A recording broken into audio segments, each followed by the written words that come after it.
Oof. Earthy got me worn out. Let's get into it.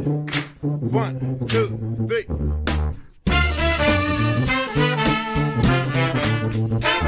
Let's get some more. Have it in. Get some more. Let's get some more.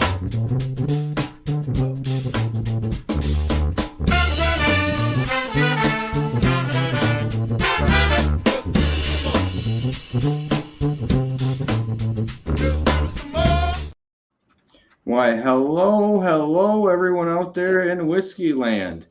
Welcome to My Whiskey Den, your favorite public access whiskey review show where craft whiskey is king.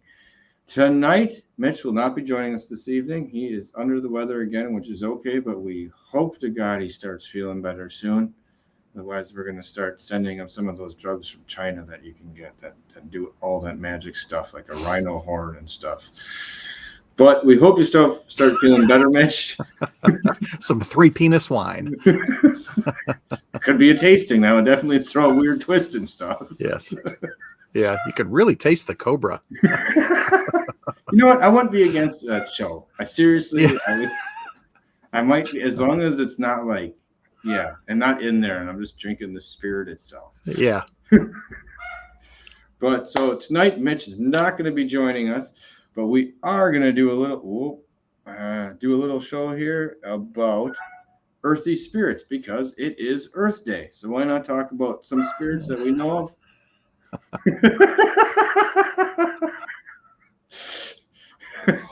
Well, maybe he's contributing to manure. So he's doing his own part right now. But just spirits that have kind of an earthy feel to them. Stand out a little bit above the rest in some manner. So, hey, Renina, good to see you. Sorry, I'm getting a little drinking before we start. Mike, do you want to tell people about the Bar Cart Co-op before we go? I would love to do that. That is beautiful. You would. Okay. We are proud members of the Bar Cart Co-op, which is a collection of friends who create content for the whiskey and other distilled spirits public. The Bar Cart Co-op YouTube and Facebook pages have information about upcoming and past special shows, which happen about every quarter, from blind tastings to distiller panels to discussions of special collaborations and the usage of unique grains. The Bar Cart Co-op has educational and fun episodes for your enjoyment. And once again, I will say I forgot what the upcoming show is going to be in June. But we will get that figured out. Okay. A month or two away. I know, still. All right. We have Distillers Talk, which is the oldest show in the group, hosted by Alan Bishop and Christy Atkinson. It is a conversation with people from distilleries and distillery adjacent that gets into deep and sometimes off the rails and back again discussions with their interviews. New episodes arrive at the end of the work week. And if you don't think that gets nerdy enough, then you should check out this One Piece at a Time Distilling Institute, which is a show where Alan Bishop answers any questions about distilling and often puts them to the test. It could be individual grains, mash bills, equipment, and methodology. New episodes come out randomly, so subscribe.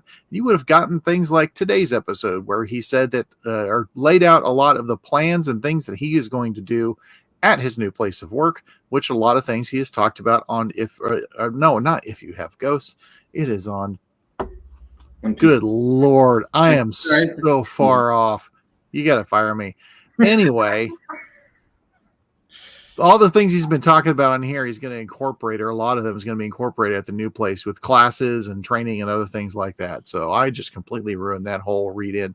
So I'm just going to go ahead and move on. And we're going to talk about Bourbon Turntable, where they mix the love of music with the love of whiskey.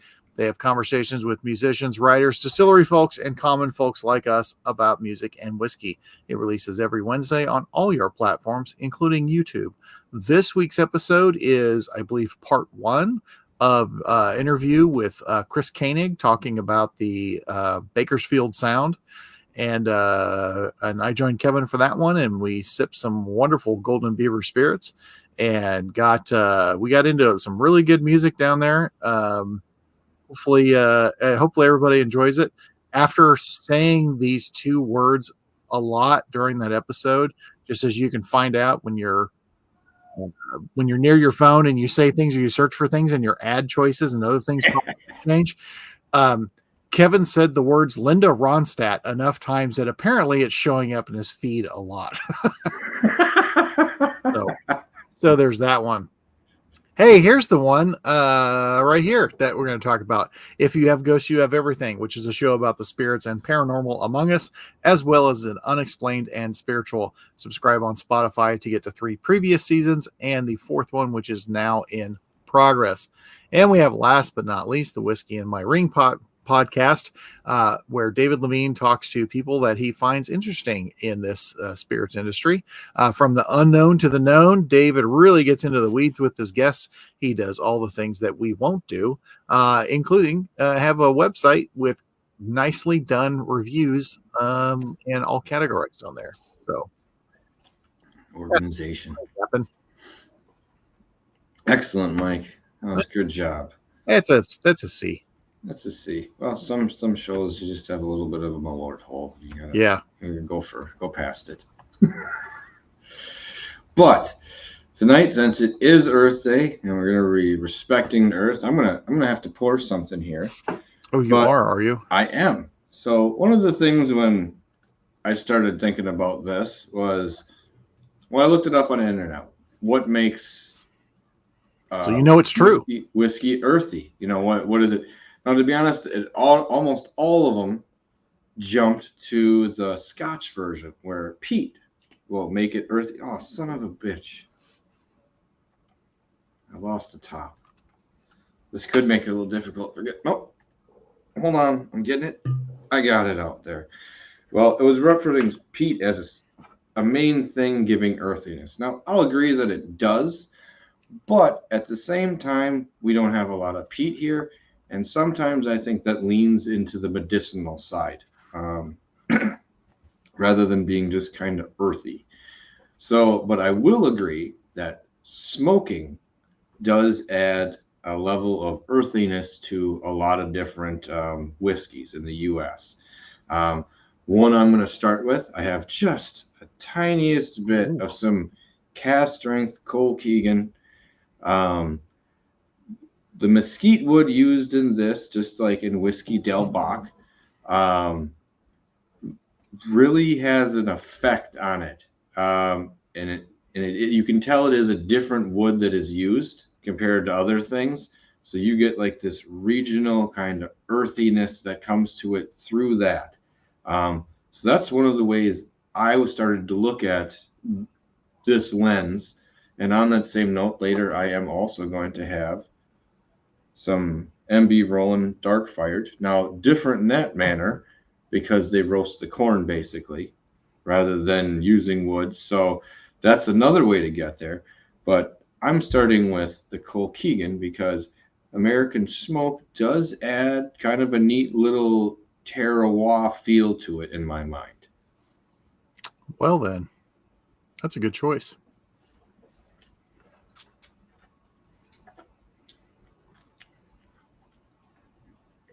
Yeah,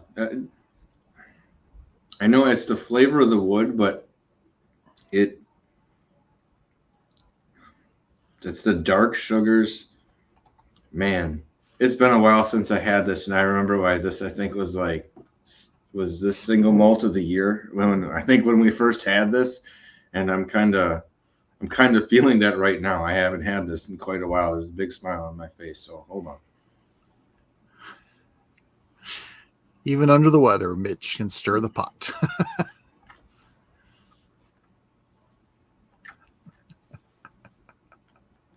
Yeah. Well, it is news to me, Mitch. No, it's a relatively new grain. Well, I mean, except for Paul.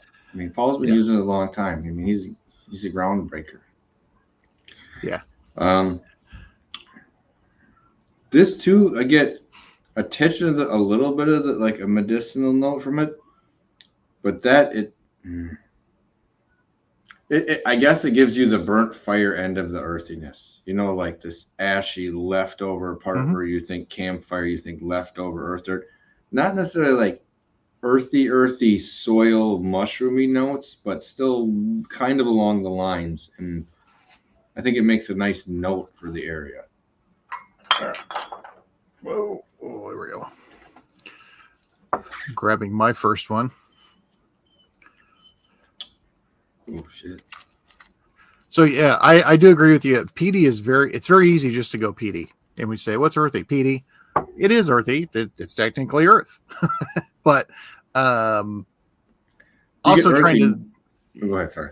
Oh, I mean you can get the notes from a lot of places, but there's only a couple of areas that you can get peat in the United States, at least native peat, America. But as far as the earthier notes, to me, it tends to be more of the earth, reminds you of the ground and things coming out of the ground, as opposed to, yes, corn comes out of the ground, but corn gets cooked out and stuff. And some of these other things that tend to be more necessarily not part of the spirit, but flavors that come out of the spirit. Because clearly, you're not putting earth in the spirit or dirt in the spirit. It just happens to come out. There's one of the flavors. But one of them that I was thinking of was this Richardson Springs grappa from our friends at Golden Beaver, which had very earthy notes along with grapes and musty leather, like old leather. And then there was like a dirt sweetness to it that I really liked. So, Swedish McMyra. Yeah, I'll put that up there just for a second. I was trying to comment on that. You win. Yeah, that sounds in the process. Yeah. We'll have to look at that on another show. That just sounds interesting as to where in the process you might drop that in and how that could affect it at different points. Speaking of process, some of their most recent cocktail posts, dear God. Yeah, they're a little out of control. Or like Dave's ingredients on there. It's like, I don't fucking know. Yes. Yeah. Right, hold on, And yes, I did. And yeah, leathery tobacco notes to me.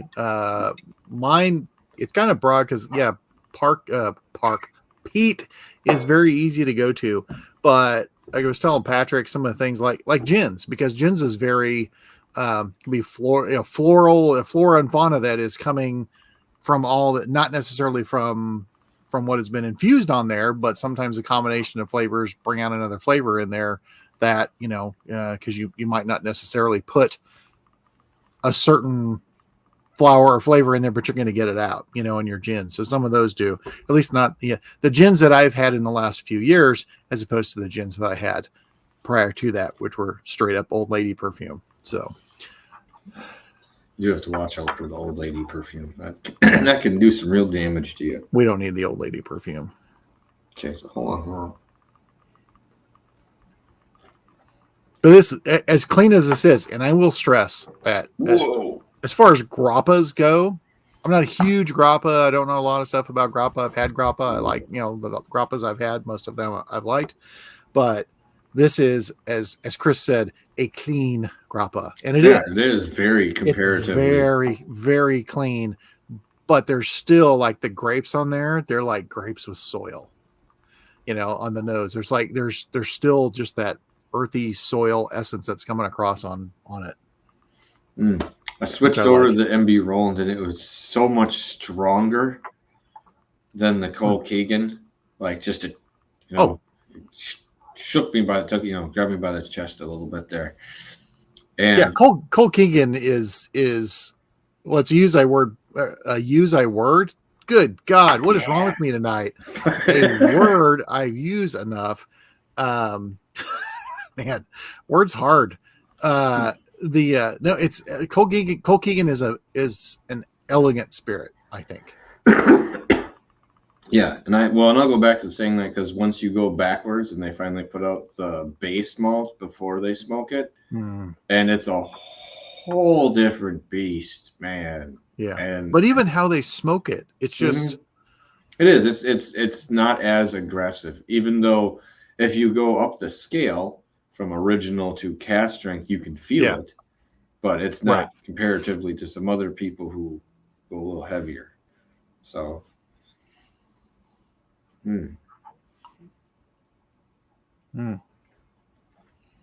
Yeah, I still dig this stuff. There's about 2 ounces left of it. It was all shared out. Oh, well, yeah, I was gonna say I remember that because you got a little bit. You had a nice amount of the grape rind, and then a little like the stem and other places where you're saying it's clean. Sometimes it feels like there's too much stem, and it gets that part takes over. Yeah. This felt like it that had that in there, but it was like background note, if I remember correctly for me. And I was like, Yeah. ooh, that's fun because that's to me that's where grappa can get on that other edge is where you get this. It's more like stem driven than the grape driven.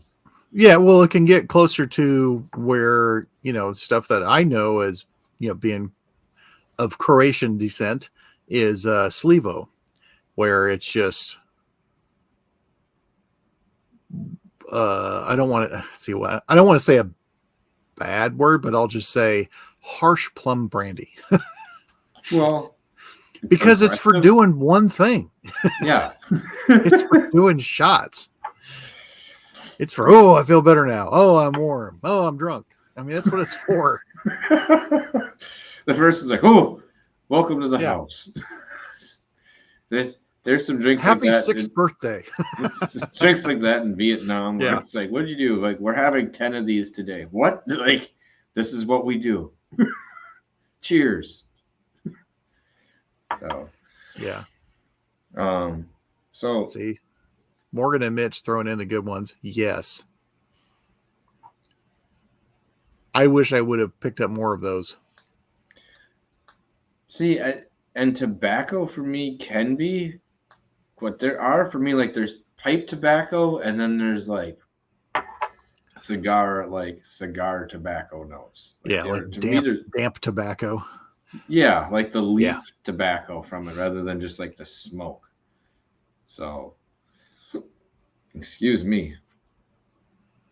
All right, now there will be some. Oh, mentioning that Fred and Adam will be here on May 6th. We'll be talking to Still America for all of you people out there who are going to be attending with us. That should be quite a fun evening and a fun event. I'm looking forward to it because I don't think I have a day off until then. It'll be awesome.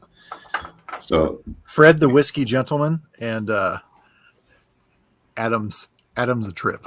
I like Adam a lot. Adam's a trip. Especially the show we did where he did it while doing his shift from the liquor store. And he's like, hold on a second. Yeah, you want some of those? All right, good. It's in the back. Yeah, that was fun. I only get invited to a cookout at the liquor store when you're there is always fun too. There we go. We'll just stay out later. We'll get some steaks. Okay. It is tempting. Yeah. And if you're in the Madison area, go to Star Liquors. That's our plug. It's a nice little store. Oh. So some other ways I was looking at this for me that got earthy notes in whiskey. I say some types of a little bit of barley sometimes will give off an earthy note. I found that oats for me and a lot of whiskeys will give off kind of a different grainy, more of an earthy tone to it coming out of it from the ones I've had. And I have had, few people are using them more frequently now. I tend to like them, but I think that's because it gives it a little more darker, richer note to it in some of the bourbons. So I was going to say oats for me seem to be a grain that leaned into that path when I have them. Yeah. You could said something else too. There's some other ones we can talk about here. Oh, one of the first ones that I thought of, and then I was having brain moments like I've been having so far on the show where I couldn't think of a word. But thinking of an earthy spirit, which good God, I hope they come out. Or if you're visiting the Green Bay area, try to get a tasting of it. The Hawthorne Spirit at Paradise North. Dude, that was straight up. I'm in a forest. I am camping. I am walking through a forest. There's a fresh breeze. It is all the forest smells coming out of that. It was, that was something pretty cool. They released the bourbon they were working on that you had back then that you tried was in the smaller barrel, like that one came out recently. But no, that hawthorn berry one was one that was unique that they did. And he's like, I don't know how often we can do that. I'm like, well, whenever you can, that's a hell of a neat twist that not anyone else is doing. Because that was, Or send it out flavors to I'm shows. used to. Huh? Just send it out. Send it out to say, hey, you guys want to talk about it? Yes, we do want to talk about it. Because we really liked it. There's so many other ones that I know that ones we talked about in the past with their earthiness, but like both the Rua port and Rua sherry finished, because they just to me those brought out some really heavy earthy berry notes on them. Well, when you're using port or that, you get kind of that damp, musty kind of earthy note. Like I said, some people will say and it was a mushrooms and musk. Oh yeah, that thing was. That was not. I don't want to say it. Since then, we've had some that were subtly integrated. Well, that one wasn't. I wouldn't say it was integrated nicely. I lucked into that yesterday morning. Oh, you son of a gun! We were out of town and went in to go buy some flowers, and it's like, oh, I'll just walk over here really quick. One on the shelf, like this is a sign, because not going to be able to get it any other time. And that, as we talked about before, an example of port well done. Yes, yeah. Cedar Ridge does. Murphy Quint. If you don't know, you should get involved with Cedar Ridge. That's highly. I don't want to say underrated, because people are starting to know about it, but on the grand scheme of things, I still think it's kind of still hush and under the radar. But that's one you just solid across the line. Yeah, and Quintessentials. Just lovely. Quintessentials, it's pretty good. Some of the other one, actually, one of the really big ones I thought of was the Tawakaro. Just heavy Texas dust. I mean, just Texas earthy dust, bold. It's like it's just like drinking it. It's so drying. It's almost like there's a dust storm and you're trying to keep your mouth shut, but you can't keep your mouth shut because it just keeps going. Oh, that one, that's still so good. And Peter, local USA, the ASW tire fire. That one was, that one's delicious. Old Potrero rye. Oh. Andalusia? No, Old Potrero. Oh, I'm sorry. I was thinking of the wrong. Sorry. The wrong. And then, I don't want to get into scotches and stuff yet, but the Hartfield Franken whiskey, that was a very earthy whiskey, earthy, grainy whiskey.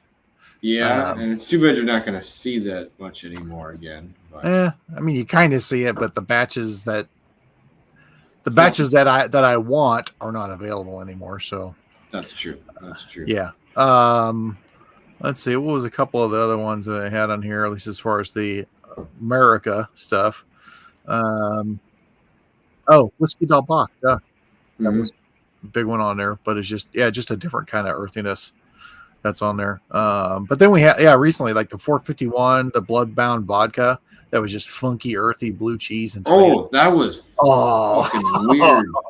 That was a compost. That was like walking by a compost pile, and it was great. I'm seeing if I have that one over I wish I had more of that. I did. That's one that's going to require a road trip, I guess, or a mule. And then there's a couple of Stumpy's bourbons that I had. Some of when they were doing single barrel bourbons.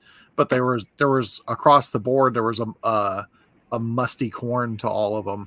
So it wasn't just corn. Like, I get like Jim Beam, a lot of Jim Beam products, that it's corn, like literally corn. and this one was like, it was just kind of this musty corn. So it was a little bit different. It didn't have that corn syrupy kind of a feeling to it. Those were always really good. I dug those quite a bit. And Richard's there. The Island Getaway white rum. The funky fruit just funk across the board, but it was like earth funk. Like it's been sitting. Yeah, it fell off the vine and it's awesome. Exactly. Oh, and on that note, Toledo Spirits, the silver rum, the Dunder rum. Yeah. Like, obviously, you know where you're getting it from in that one, but that is a nicely well done rum. That, yes, it is more earthy. Sorry, all of a sudden it started to rain here, so if you start hearing weird noises and stuff, that's It's not the GIMP.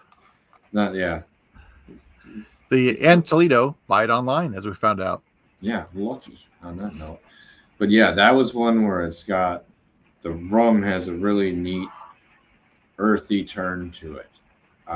More so than some of the other ones, because we had Privateer and a couple other ones before, and I don't remember those having that type of influence on them. I know they weren't peaty, but I don't remember those being earthy. I should put it. Those didn't had leaned that way in the rum world. Yeah. So that's another good one. See, oh yeah, that's right. Yeah, Stumpy's name. Oh, I'm making a note. A name change. Stumpy Spirits is Old Monroe now, if I'm not correct. As what it has changed to.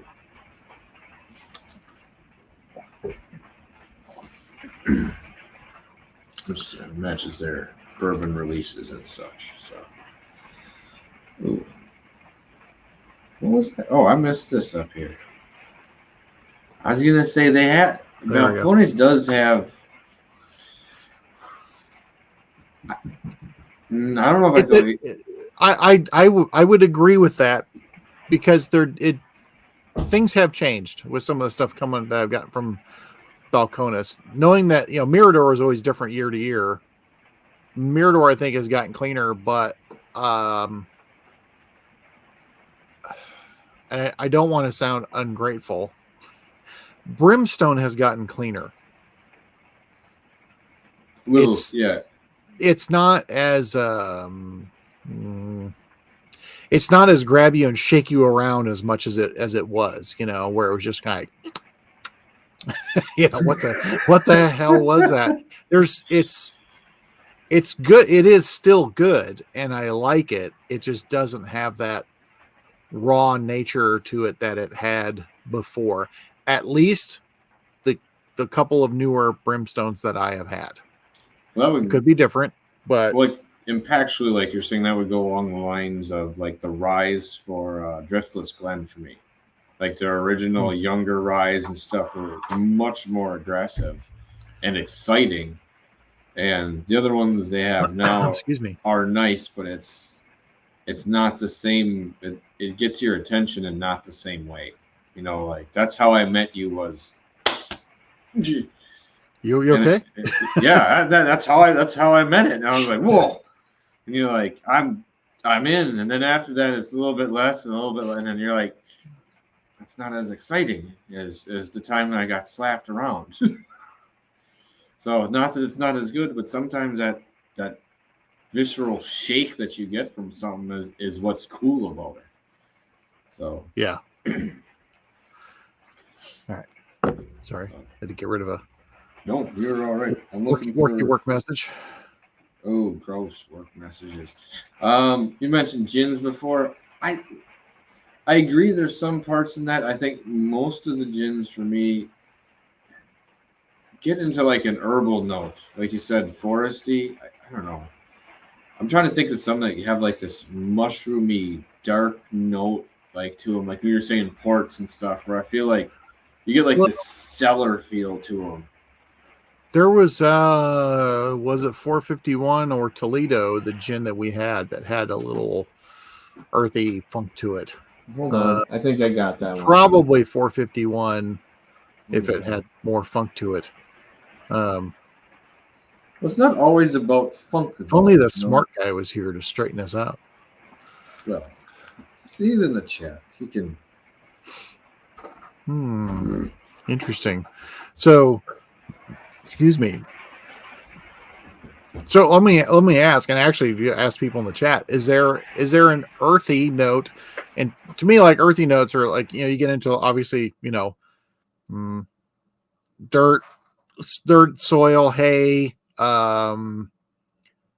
dustiness, like wet soil, barn, smoke, leaves, leather, barnyard, the rain smell, petrichor, stuff like that. Are there things that you don't like?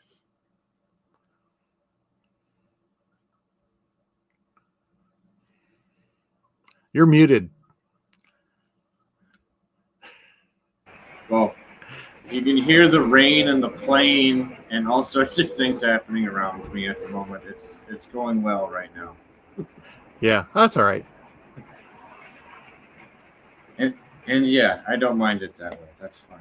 The rain's not bad, but no, I'm just curious if there's like one of the earthy smells that they're earthy notes that you don't like. We already know that you don't like anise. Or Elijah Craig barrel proof. Yes, that got taken way out of context. As a whole, you don't like Elijah Craig barrel proof. As a whole, yeah. It's not actually, and to be honest, I believe I stand by my statement that it's probably one of the best bourbons that's reasonably priced at that point right now. But yes, yeah, it's like that's your tasting it. What tasting it do you have? Elijah Craig barrel proof. Don't like it. Yeah, I thought about how he was dumb the other night too about that. That's okay. Let's see here. A note I would dislike. I'll be honest, like though even with the peaty stuff that I like some medicinal notes in it, there are points when that can go overboard. Like, and it's gone too far. And I don't know how to explain it because it's not always in the strongest leveled ones, but maybe it's a combination of the type of peat with something else. But there's a couple times where it's so medicinally note or almost medicinal with like a Cherry Luden's cough drop. And I've had that in some of the peaty stuff, and it just destroys the whole thing for me. I'm trying to think of some other notes like in American stuff, but I'll have to think about it for 1 second.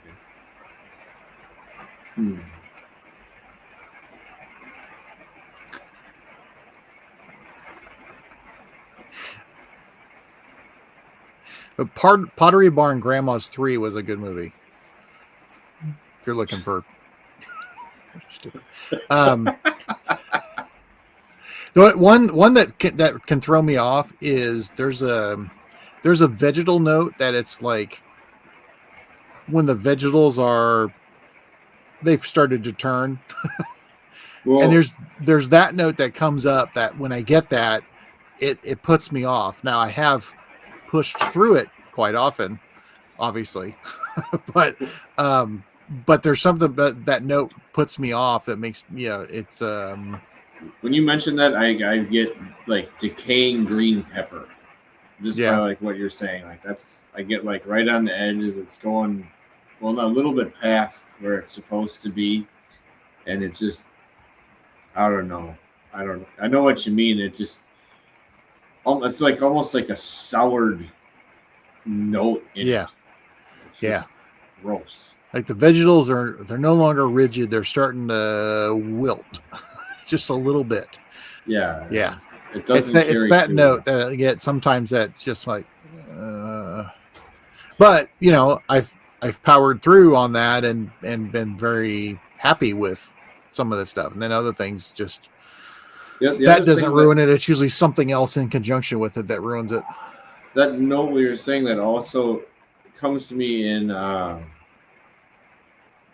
when you go to the dump to drop off your grass, and like there's like the different piles, and the older grass pile that's been like decaying for a while, and like you can tell the aromas coming from over there. Organic decay. And you don't want to step in that weird puddle of whatever the juice is coming out of from that area. Grass goo. Yes. Yeah, that's That's the other one. It's not really a fat boy tasting note, but it got you there. Yeah. It'll get you there. Ooh, green pepper jalapeno. That's a But the decaying note of it is I don't know. Not happy. Yeah, That. decaying vegetables. Yeah. Decaying vegetables is a different note than decaying fruit. Yes, and it sometimes. Ooh, and some people will shoot me for this, but I'm not as big a fan of the dot pretzels that are like the garden version, the blue bag. Kind of because of that green peppery note in it. I don't know. Not to say it's bad. Like I'll eat them, but I'm definitely not my favorite of the bunch. You know, that's kind of turns it off for me. Oh yeah, we've established Mitch does not like green peppers. Oh, that's true. And neither do you, right? Cooked. I'm better if they're cooked. Just normal green peppers, not the biggest fan. Or peppers in general, but if you cook them or they're in something I do, jalapenos I love. I used to like hotter ones. I just know I shouldn't eat them anymore. So that's a life lesson. Okay. That's probably because I ate them. But yeah. Speaking of which, we've never done a hot ones episode. I may have to invest in some bottles. Or we could do a truth or dab with some distillers. But most of them. That would be fair. That'd be fair. Did you? Okay. This is, speaking of, I've talked earlier about other people getting off topic. Did you see the Conan O'Brien hot ones? No, only like a clip from it, but I didn't see the whole thing. He committed, as he always does. He committed 1,000% to it. He went all the way through, not a spoiler, because some people do. It's what he did during the entire process and some stuff that he did. It is, if you never watch Hot Ones, watch that one episode of Hot Ones. There have been some I want to say fantastic again, but there have been some great episodes of it. Stone Cold Steve Austin was a good one because he went right through it. I actually had Rachel Ray earned a little respect from me. She just never, I just never really whatever. She was the first one that I saw power through them all. She just went right through them. Total respect. And she's like, do I have to eat a chicken wing or can I just take like a tablespoonful of this? Yeah. And I was like, he's like, yeah, you can do that. Yeah. And there was, Joey Diaz. He did it and his nose started running and he was sweating so bad. I don't know how many napkins and oh God. He just, a towel. Oh, dude, he went through a stack. I mean, it was nuts. And there was early one like young Travis Kelce, and he got numb and he couldn't talk. And then there was my favorite one was the rapper Riff Raff, who he lost his accent after the heat started kicking in. He was all in character. And then the heat started kicking in on him, and he forgot to play his character. And that was fun. I was going to say... Jenna Ortega, that was another... Yeah. If you go back to the first season and you haven't seen it, is when Coolio took the last wig. Yes. And just smothered the living hell out of it. And acted great, and then afterwards, he barely made it back to the green room and, like, passed out for, like, 8 hours or something. It was... Yeah, I don't want to hurt anybody. No, but it would be really fun. That's a good story for someone who's like, he took it, and then like as soon as the cameras are off, it's like, ugh. I guess if you're going to do it, because now which is weird because there's been many times where we've said stuff on here or done something, and then it shows up somewhere else. But if you had a contest that it was hazmat or dab. Yeah. Well, because you can only take so much of one before you got to play on the other one. Yep. Do you have to alternate? Say I choose the dab or the hazmat. Do I have to alternate? I mean, I would think that you could choose either. You could on this one. Okay, I'll do the dab on this one. Okay, and then, so yeah, I like that. Yeah. Weddle's 100% hazmat. You just wait because you'll be Weddled in a couple minutes. Then there might be some questions you can't answer. That's true. That's the problem with distillers and people in the industry. They may know things, they can't answer everything. Or you could ask a question, and if they get it wrong, then it's the announcer's choice to give you the hazmat or bad. Oh. Okay. All right. I like where this is going. Just a little more twist to it. Or you play head to head against somebody or against other people, and they decide your fate. Well, wait a second. What if it's the truth or dab? But you know how everyone dicks around and is on the clock and they take too long? Oh, I don't know what I'm going to do. What are you going to do? What if you're on the clock and if you don't, like you have 30 seconds to decide and you don't pick, you do the shot and you got to eat the wing. Yep. There you go. You can't pick. You can't hem and haw. You got to do them both. Yep. I like where this is going. I feel like this has to be a live event. We got to get a hold of some hazmat malort. That has to exist. Oh, holy shit. That's just mean, Mike. That's horrible. It could be glorious too. You don't know. I don't. Well, okay, maybe with one of the wings and all the strong flavors that come from them, because there's really whacked out ways you can go. I guess that could be plausible. All right, I spent too much time thinking about this. That's already, enough about that. I was starting to go down that hole. I was like, how does this? Wait, what would go good with that chicken? Yeah, we just got to get a hold of a lot of hazmat. Another one that the earthiness to me is not, because again, earthiness to me is not necessarily dirt, soil, earth, hay. It has to be that, but the Leopold 3 chamber with all of that flora and fauna coming off of that rye whiskey, that the lavender and the berries and the orange and the other floral notes coming off of there, and obviously for good reason because of how their fermenters are, but there's all those notes off of there that are so uncommon in a rye. Well, that thing's so oily. It gives you it's like a whole different mouthfeel than normal. Yeah. Yeah, I don't know.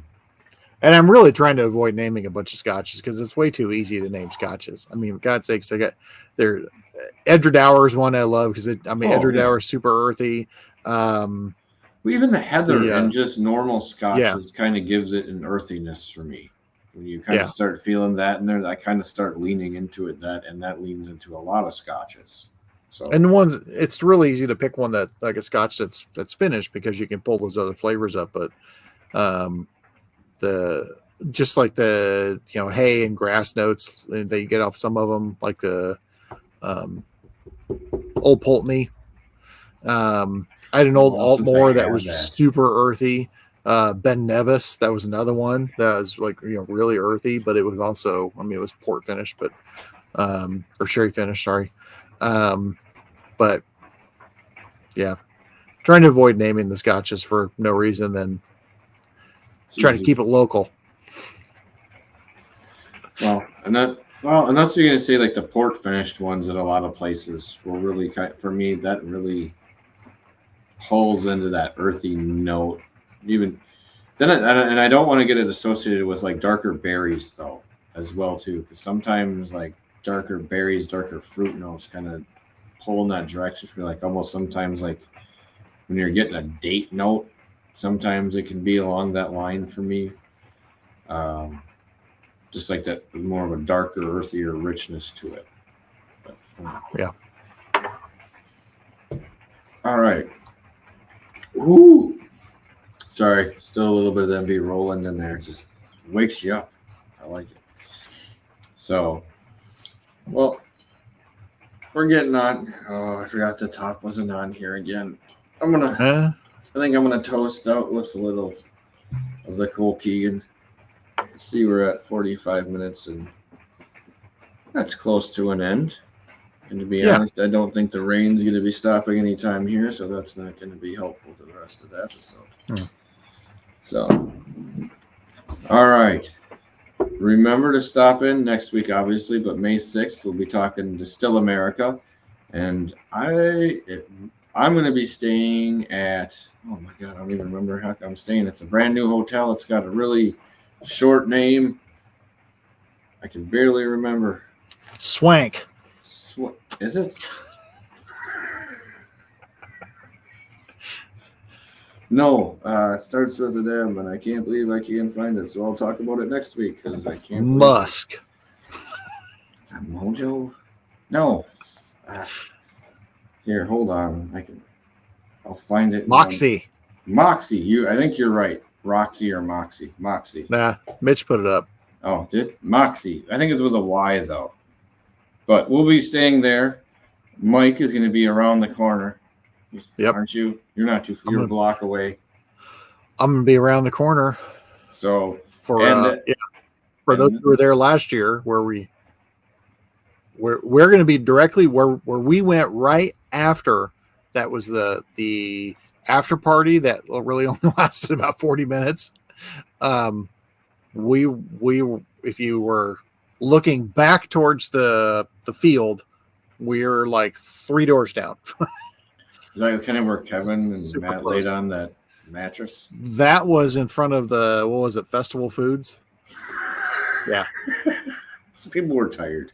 Kevin and Matt took they had a little fancy nap. So That was a good time. It was. All right. But until then, remember, it's not the size of the den that matters. It's the love of whiskey.